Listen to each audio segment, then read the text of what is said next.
марҳилаи ниҳоии размоиши муштараки нируҳои мусаллаҳи тоҷикистон ва пойгоҳи ҳарбии 201 русия рӯзи 15 сентябр дар азмоишгоҳи лоҳур 25 километрии ҷанубу ғарби душанбе баргузор шуд.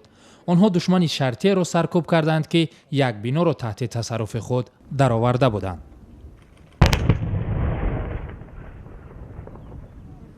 дар ин размоиш ҳудуди 800 нафар иштирок карданд ва зиёда аз 200 техникаҳои ҳарбӣ истифода шуданд. фарқи ин размоиш аз дигар машқҳои низомӣ дар он буд ки дар ин размоиш қувваҳои ҳавоӣ истифода нашуданд.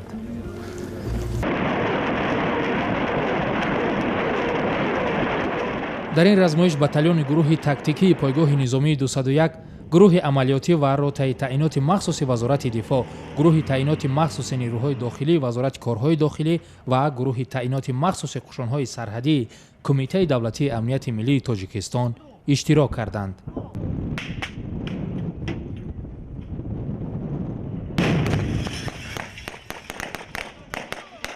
С обстановкой они никак не связаны. ин тамрин шаҳодати бад шудани вазъи минтақа нест. мо бояд ҳамеша омода бошем ва барои ҳамин як бори дигар нерӯи худро санҷем. В ходе антитеррористической деятельности.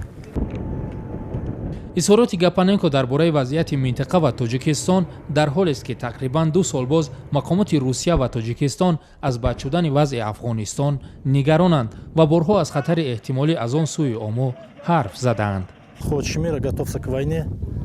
агар сулҳ мехоҳӣ ба ҷанг омода бош. ҳар лаҳза ҳар ҳодиса шуданаш мумкин аст. ҳар лаҳза метавонад ҳодисаҳои ногувор ва ҳамлаҳои ногаҳонӣ рух диҳад ва дар ин ҳолат омодагии нирӯҳо бисёр муҳим аст.